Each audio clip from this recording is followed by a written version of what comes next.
Bonjour à tous et bienvenue dans cet épisode spécial de l'œil du 20h. On retrouve aujourd'hui Charles et Corentin, deux bio-ingénieurs qui ont lâché leurs ordinateurs pour se lancer dans un projet, vous allez le voir, innovant et durable, qui a un sens pour demain. Nous allons les rencontrer, nous sommes à la Terre du Milieu, à Lannes-Chapelle-Saint-Lambert. A tout de suite. On va maintenant partir à la rencontre de Charles et Corentin, qui sont quelque part dans leur exploitation. On va essayer de les trouver. Ah, Corentin est là avec les chèvres. Alors Corentin, si j'ai bien compris, c'est à vous le terrain? Oui, c'est ça. En fait, effectivement, ce terrain appartient à ma famille. Donc en fait, c'est principalement pour le loisir qu'on utilise ce terrain. Donc il y a un espace comme ici qui est réservé plus pour les chèvres, comme vous avez pu le voir. Il y a un espace qui est réservé pour les chevaux. Un espace qui est plutôt un petit verger avec des petits arbres fruitiers, et un bois qui est aussi dans cette passerelle. Et donc en fait, il y a une énorme étendue, donc de plus ou moins 8000 m², qui n'est pas encore exploitée. C'est de ça qui est venue l'idée de créer un projet dans ce champ.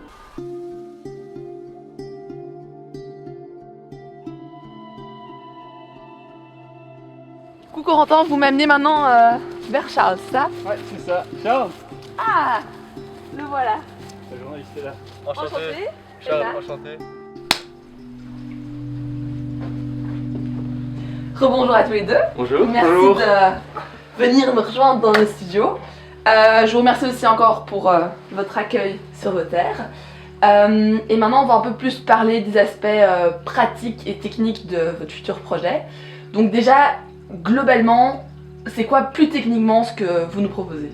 Alors, notre objectif principal est de créer un système agraire circulaire capable de produire 80% des besoins en légumes pour 150 adultes plus ou moins, tout en limitant évidemment notre empreinte écologique au maximum. Le concept repose sur l'abonnement des familles voisines qui viennent elles-mêmes récolter leurs légumes de saison directement sur place. En plus de favoriser l'agriculture locale, ce projet sensibilise les participants à l'importance d'un modèle alimentaire durable. Donc le public cible que nous visons sont des familles à proximité de l'exploitation. Les machines ne sont utilisées qu'au stade initial de terrassement, laissant la nature et les processus manuels régénérer les sols et préserver la biodiversité. Cette initiative favorise une agriculture locale, durable et participative, tout en valorisant le lien entre les consommateurs et nous autres producteurs. Ok, merci. Et pouvez-vous un peu m'expliquer en quoi consiste votre abonnement, du coup, surtout pour nos téléspectateurs qui comprennent ce que vous vendez, ce que vous allez mettre dedans, etc. L'abonnement à notre ferme garantit une production de légumes frais, de saison et certifiés bio, accompagné aussi d'une variété d'aromatiques, de fruits issus du verger et d'œufs de poules élevés naturellement. L'abonnement est annuel et permet du coup aux adhérents d'avoir des paniers tout au long de l'année. Les tomates, les œufs, les fruits du verger sont les principaux produits d'appel. Et en plus de ça, nous avons aussi des chevaux, des chèvres, des canards et des poules qui sont aussi très attractifs, surtout pour les familles avec des jeunes enfants. Merci. Nous venons justement de voir votre super terrain qui est à disposition pour ce projet. Mais pour le moment, il n'y a aucune infrastructure qui est réellement prête à accueillir un projet d'une telle envergure. Donc quels vont être les changements d'affectation, si je peux dire, du site que vous allez apporter pour justement permettre de pouvoir lancer votre projet? Effectivement, de nombreux changements sont à prévoir sur le terrain. Tout d'abord, nous allons repenser son aménagement global. Nous avons constaté que la zone occupée par les chevaux, représentée en vert clair, utilise une surface importante. Après réflexion, nous avons déterminé qu'un hectare peut accueillir jusqu'à 5 chevaux. Cela signifie que nous pourrions optimiser leur espace et ainsi libérer toute cette zone pour d'autres usages. Sur le plan agronomique, nous avons la chance de travailler sur un sol limoneux, connu pour son drainage naturel favorable. Ce type de sol est idéal pour la culture, car il retient bien l'humidité tout en évitant les problèmes de stagnation de l'eau. Cela offre une base solide pour le développement de nos futures activités. D'un point de vue topographique, le terrain est relativement pentu, avec des inclinaisons allant jusqu'à 10%. Cette configuration nécessitera des travaux de terrassement afin de garantir une utilisation optimale, notamment pour limiter les risques d'érosion. Nous avons également réfléchi et nous allons installer 24 planches extérieures et 12 intérieures sous serre-tunnel. Elles seront positionnées face au sud afin de maximiser l'exposition solaire et disposées perpendiculairement aux pentes. Ce choix stratégique est essentiel pour limiter l'érosion et assurer la durabilité des sols. Enfin, un point important, notre zone de culture est située hors des zones à risque d'inondation, ce qui constitue un sacré avantage pour la sécurité et la pérennité de nos cultures. Ok, top. Du coup, là, vous avez vraiment un plan concret du futur agencement de l'espace. Mais moi, j'avais aussi une autre question. C'est comment vous allez faire réellement pour produire des légumes pour 150 personnes? Concrètement, nous avons divisé nos espaces de culture en 24 planches extérieures et 12 planches ou serres tunnels. Les cultures sont organisées selon une rotation sur 3 ans, avec à la fois une alternance chaque année entre des cultures exigeantes et moins exigeantes, ainsi qu'une alternance triennale des plantes fixatrices d'azote. Ce schéma nous permettrait de produire l'équivalent de près de 9 tonnes de légumes, théoriquement, sur un an selon des rendements biologiques en Belgique. La consommation moyenne annuelle d'un Belge en légumes étant d'environ 40 kg, et en partant du principe que le public cible de notre projet aurait plutôt tendance à consommer plus de légumes que la moyenne, on produirait théoriquement des légumes pour 200 personnes, mais nous prendrons dans un premier temps que 150 adhérents. Donc voici en pratique ce que je viens de vous expliquer. Vous retrouvez bien les 3 groupes, exigeants, moins exigeants et les plantes qui fixent l'azote. On a du coup déjà prédéfini les légumes qui iront sur chaque planche et nous avons fait en sorte de retrouver 2 cycles de culture par planche pour justement assurer les productions pour 150 personnes comme vous l'avez mentionné. Et j'ai cru comprendre que votre ferme allait allier à la fois les légumes, on l'a bien compris, mais il allait aussi avoir certains animaux qui allaient vous aider dans tout votre processus de culture. Est-ce que vous pouvez un peu m'en parler plus en détail? Alors oui, les poules sont utilisées pour désherber les différentes parcelles agricoles. Donc ceci est possible via l'utilisation de poulaillers mobiles. Nous en disposons de 4 sur ce site. Ce sont des enclos d'environ 15 mètres carrés où 10 poules sont installées sur les futures planches de légumes. Donc ainsi les poules ne risquent pas de déraciner les végétaux qui sont déjà plantés. Elles grattent et mangent ainsi l'herbe présente dans leur poulailler en l'espace de 2 semaines. Ensuite, l'enclos est décalé à un autre endroit et les poules recommencent. Alors là, tout à l'heure, vous m'avez parlé de canards coureurs. Moi, je connaissais pas du tout ça, ça me fait bien rire. Mais du coup, en quoi ils vont être eux aussi utiles à votre production? Les canards coureurs indiens, ils sont quant à eux introduits pour lutter contre les nuisibles de manière écologique. Ceci permettrait d'éviter l'utilisation de pesticides, c'est ce qui nous est très cher. Ces individus sont de véritables alliés dans notre potager, en se nourrissant d'insectes, d'escargots, de différentes larves et surtout de limaces. Ces canards sont une espèce très autonome qui peuvent être laissés en liberté durant la journée sans abîmer les cultures, contrairement aux poules. Pour garantir une production abondante et durable, nos 2 agriculteurs misent sur une gestion optimale de la fertilité des sols. Dans cette partie sur la fertilité, nous allons nous pencher sur les besoins des plantes en éléments principaux.